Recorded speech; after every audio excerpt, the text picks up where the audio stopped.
नमस्कार, मैं डॉक्टर पारुल मिश्रा आप सबका स्वागत करती हूँ। आज हम कहानी पढ़ने वाले हैं एक टोकरी भर मिट्टी। जी हाँ, एक टोकरी भर मिट्टी माधव सप्रे की कहानी है जो Madhya Pradesh assistant professor unit 7 में लगी हुई है ना? और मध्य प्रदेश सेट में भी लगी हुई है, यूजीसी नेट में भी ये कहानी लगी हुई है माधव सप्रे की एक टोकरी भर मिट्टी। ठीक है, तो सप्रे जी का जन्म पढ़ लेते हैं, परिचय। तो 19 जून 1971 में 1871 में इनका जन्म होता है, ठीक है? 1871 पथरिया दमोह मध्य प्रदेश में इनका जन्म होता है, ठीक है? और इनका निधन 23 अप्रैल 1926 में होता है क्योंकि सन 2000 में मध्य प्रदेश और छत्तीसगढ़ अलग हुए थे, ठीक है? तो इनका जन्म होता है दमोह के मध्य प्रदेश में, ओके? भाषा हिंदी थी।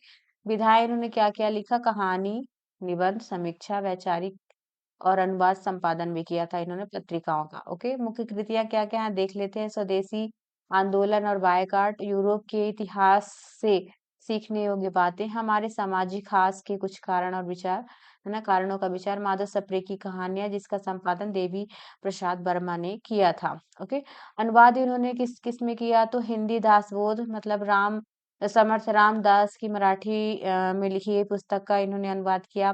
गीता रहस्य जो बाल गंगाधर तिलक ने लिखा था उसका अनुवाद किया था माधव सप्रे ने। महाभारत मीमांसा है ना, महाभारत के उपसंहार चिंतामणि विनायक वैद्य द्वारा लिखी गई थी, तो इसका इन्होंने अनुवाद किया। संपादन केसरी पत्रिका है ना, हिंदी केसरी जो साप्ताहिक पत्रिका थी, और मित्र छत्तीसगढ़ मित्र पत्रिका और जो मासिक पत्रिका थी। इसको आप ध्यान रखेंगे कि जो हिंदी हिंदी केसरी है वो साप्ताहिक है, और जो मित्र छत्तीसगढ़ मित्र पत्रिका है वो मासिक पत्रिका है। ओके, तो इन दोनों का संपादन सप्रे जी ने किया था। चलते हैं कहानी की ओर। मध्य प्रदेश असिस्टेंट प्रोफेसर में लगी हुई कहानी है, तो जितनी भी कहानियाँ लगी हुई हैं सबको हम पढ़ेंगे, ठीक है? तो पहली कहानी आज हम पढ़ रहे हैं एक टोकरी भर मिट्टी, ठीक है? इसका जो प्रकाशन वर्ष है वो 1900 है, ठीक है? 1900, और क्योंकि ये छत्तीसगढ़ मित्र पत्रिका में प्रकाशित होती है 1901 में, ठीक है? 1901 में प्रकाशित होती है, और देवी प्रसाद वर्मा जो है इसको पहली कहानी मानते हैं। यहाँ पे जैसे दिया गया है कि देवी प्रसाद वर्मा ने क्या किया था? संपादन किया था, ठीक है?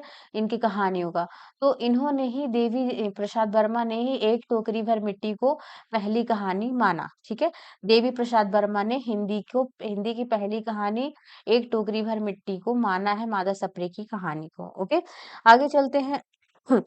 ये वर्ग भेद पर आधारित कहानी है ना? वर्ग भेद पर आधारित कहानी है एक टोकरी भर मिट्टी, जिसमें एक जमींदार है और एक विधवा है जिसकी झोपड़ी को जमींदार हड़प लेता है, तो उसकी पोती खाना-वाना नहीं खाती है, ठीक है? तो हम देखते हैं कहानी की ओर, ओके? चलते हैं कहानी पे, ठीक है? किसी श्रीमान जमींदार ने महल के पास एक गरीब विधवा की झोपड़ी थी, ठीक है? किसी श्रीमान जमींदार के महल के पास एक गरीब विधवा की झोपड़ी थी। जमींदार साहब, है ना? जमींदार साहब को अपने महल का होता उस झोपड़ी तक पहुँचने का इच्छा हुई। मतलब जो आता है तो वो सोच रहे थे कि वो जो झोपड़ी है वो मेरी हो जाए। विधवा से बहुतेरा कहा कि अपनी झोपड़ी हटा ले, पर वह कई ज़माने से वहाँ बसी हुई थी। जो विधवा थी वो कई ज़माने से बसी हुई थी। ओके, उसका प्रिय पति और इकलौता पुत्र भी उसी झोपड़ी में मर गया था। ठीक है? तो उसका पति और पुत्र दोनों ही उस झोपड़ी में अंतिम साँस ली। पतोहू भी एक 5 वर्ष की कन्या को छोड़कर चल बसी थी। मतलब उस झोपड़ी में 3 लोगों की मृत्यु हुई थी, उसके पति, पुत्र और बहू की, ठीक है? और उसकी एक 5 वर्ष की क्या थी? पोती थी। अब यही उसकी पोती इस वृद्धकाल में एक सहारा थी। मतलब उस बुढ़िया की एक सहारा कौन थी? पूछा जाएगा तो उसकी पोती थी। जब उसे अपनी पूर्व स्थिति की याद आ जाती है तो मारे दुःख के वो फूट-फूट कर रोने लगती थी। जब अपने उसने अपने श्रीमान पड़ोसी की इच्छा हाल सुना तो तब से वह मृतप्राय हो गई थी, कि मतलब मेरी झोपड़ी भी वो ले लेंगे। उस झोपड़ी में उसका मन लग लग गया था। तो विधवा का मन कहाँ लग गया था? झोपड़ी में, ओके? बिना मरे वह वहाँ से नहीं निकलना चाहती थी। श्रीमान के सब प्रयत्न निष्फल हुए, तब से वह अपनी जमींदार चाल चलने लगे थे। बाल की खाल निकालने वाले वकीलों की थैली गरम करने उन्होंने अदालत से झोपड़ी पर अपना कब्जा करा लिया। विधवा को वहाँ से निकाल दिया। मतलब निकाल दिया गया, ठीक है? मतलब कचहरी कोर्ट कचहरी की बदौलत। बेचारी अनाथ तो थी ही, पास-पड़ोस में कहीं जाकर रहने लगी। एक दिन श्रीमान उस झोपड़ी के आस-पास टहल रहे थे। लोगों को काम बतला रहे थे। विधवा हाथ में टोकरी लेकर वहाँ आती है, ठीक है? तो श्रीमान ने उसे देखते ही अपने नौकरों से कहा कि उसे यहाँ से हटा दो। वह गिड़गिड़ाकर बोली, महाराज अब तो यह झोपड़ी तुम्हारी ही हो गई है, मैं उसे लेने नहीं आई हूँ। महाराज क्षमा करें तो एक विनती है।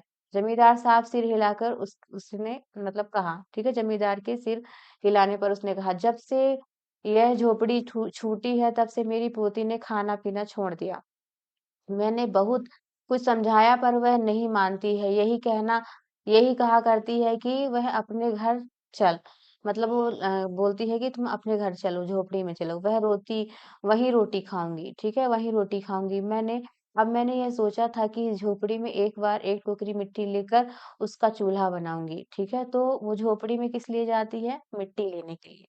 ठीक है, एक टोकरी भर मिट्टी लेके आऊँगी तो उसका चूल्हा बनाऊँगी तो फिर वो बेटी मेरी खाएगी, है ना? इससे भरोसा है कि वो रोटी खाने लगेगी। महाराज ने कृपा करके आज्ञा दीजिए इस टोकरी में मिट्टी ले जाओ। श्रीमान ने आज्ञा दे दी।